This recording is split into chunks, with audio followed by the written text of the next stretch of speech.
emphasis of getting the ball into Bam more. How effective do you think they were at that, and what difference did that make in the game? It's a huge difference. You know, I thought really, Jerry, the tone of the game was set.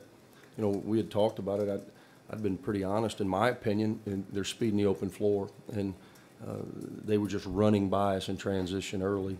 And then we lost composure. Maybe, you know, people say, was the game too big? That's a poor indictment on us. I would hope not, but maybe it was. You know, maybe we've got guys that they just weren't quite ready for it, and we start doing things that are out of character for us. Every team has a formula for success. Kentucky has one, and we have one. And we didn't follow our formula very well.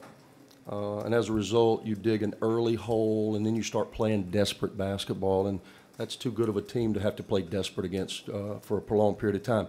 Back to your original point, Bam's a big, strong kid who's got good touch around the basket, and we were allowing him to get too low post position, and then obviously superior players are going to make plays if you let them get too close, and he was making plays. We were trying early to change our defenses on misses and makes, and we were trying to get into that 1-3-1 to try to build a wall so De'Aaron Fox just couldn't dribble unimpeded up the floor. And again, a couple of late rotations. We weren't on top of our game to give ourselves a chance. Do you think you guys understood how fast they would be? You know, that's a good question, because I just told our team, you know, wisdom is taking someone at their word and implementing it into your life, not having to experience it yourself. You know, everybody, if they put their hand in the fire, they know it's hot. But, you know, we all try to say, hey, man, that's hot. Don't put your hand in there. For whatever reason, this team has to put its hand in there. We talked about it ad nauseum. I mean, we've been playing 7-on-5 for 3 days and just running back. We haven't been very good at it against anybody because we watch too much, and we find ourselves in no man's land where we're really not going to the offensive glass, which we're pretty good at, and we're not getting back in transition. And Kentucky is as good as I've seen a Kentucky team to being with their individual ability to get the ball out. They do a great job with their passing, and then they can really attack in the open floor. Is the conversation, too, now with the team, considering this game, you got to flush it, knowing that there are opportunities coming because the league is stronger? Well, there's a lot of opportunities, sure. I mean, you know, the reality is we have 19 more games. We got to figure this out. Got to figure it out. And it's only one loss, thankfully. But we've got to look ourselves in the mirror a little bit and get back to our formula. You know, we all have a formula, and we certainly did not follow it tonight for us to have a chance. Did you want or expect Saiz to take 7 3-pointers? No, you know, I thought at the end, based on how they were guarding him, they were switching ball screens 1 through 4 and hedging at 5. So we were getting him in the ball screen where we could throw back. He took, I think, 4 or 5 before the first media. And then TD took 3 or 4. And all of a sudden you look up and you're down 10 points before you know what hits you. Shot selection again, poise. I can understand it a little bit out of TD. Sebas is a different deal. You know, Rasheed Brooks is a senior. And again, my mistake, but, you know, Cullen Neal and DeAndre Burnett I thought would be ready for these moments. Even though they have not had them with us, they've had them. And they've got to respond as leaders for us. Do you have to kind of build Cullen's confidence up after a game like that? Yeah, I mean, this guy's played 100 games, you know. My job is to figure out the best way for us to win. You know, obviously, half of the deal is being a psychologist. So we'll certainly have to work on trying to help these guys understand. Again, this is the way that we can be successful, but we have to stay to this formula. Andy, if you have a post guy who's productive, can that enhance his teammates, give them confidence that No question. throw it in there? And If the next team Kentucky plays, who I don't know, if they let Bam catch it close because of Monk and because of Fox, and Isaiah Briscoe, even though he's not a prolific shooter, is a very prolific scorer. He does a great job of taking your space and has a way of maneuvering in and making baskets. I think the three of them together are a pretty potent combination. And then when Bam is isolated down there and you let him get low post touches, obviously, you know, they're going to be a tough matchup. How difficult is that when you get De'Aaron Fox in early foul trouble? He sits 11 minutes in the first half, and they can basically put the ball in Briscoe's hands and let him kind of do what he was able to do.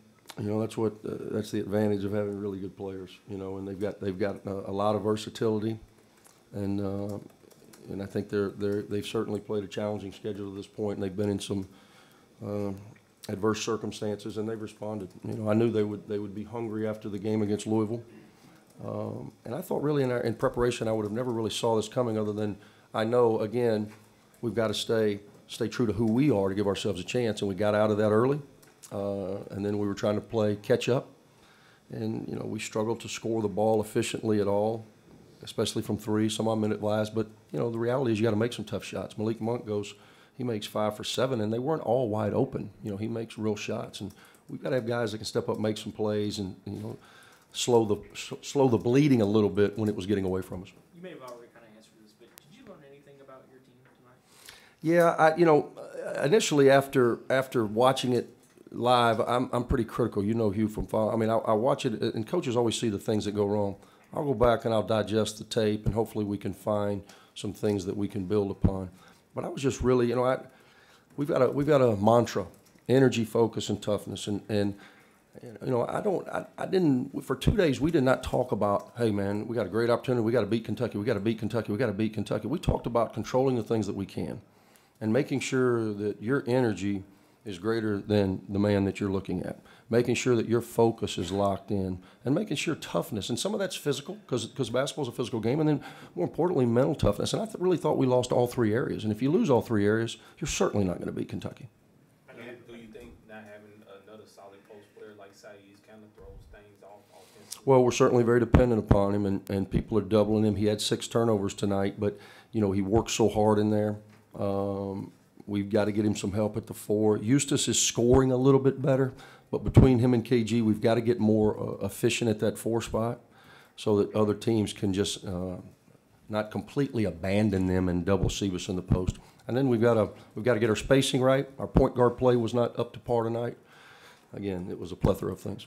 I know you're not highly of Malik Monk already, but now that you had the chance to coach against him in a game, what are your impressions? He's a terrific player. I mean, he's got the whole package. I've saw him a lot. I have not seen De'Aaron Fox as much because I didn't see him on the circuit, but Malik Monk played for the Arkansas Wings in the A. I mean, I saw him a bunch. He's always been a fantastic athlete, and his ability to make shots and create shots and elevate and get separation, he's got the complete package offensively. Anything else? Briscoe had a triple-double, Andy. How much of that is just a product of the pace of the game, more opportunities to do things, or is it what significance is a triple-double in your mind? I think it's. When's the last time a Kentucky player had one? You would know if Last anybody. month, Really? Who had it? Fox. De'Aaron Fox. But that's They're not easy to get.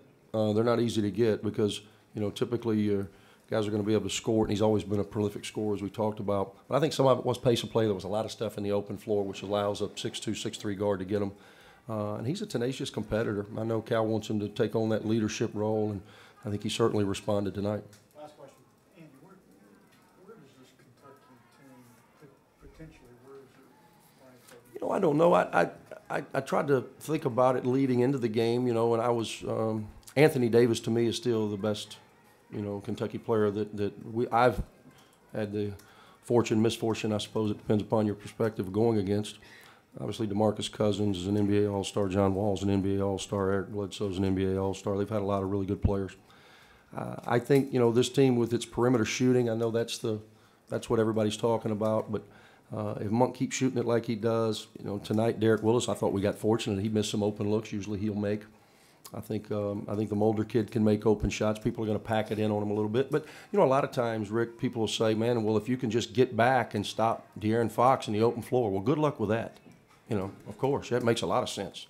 It's like saying, hey, let's sit down and guard Russell Westbrook in the open floor. It's just hard to do. Special player in the open floor. And I think, and again, it's a credit to Cal and his staff, I think the pieces fit. I like their pieces. All the pieces fit. They complement one another.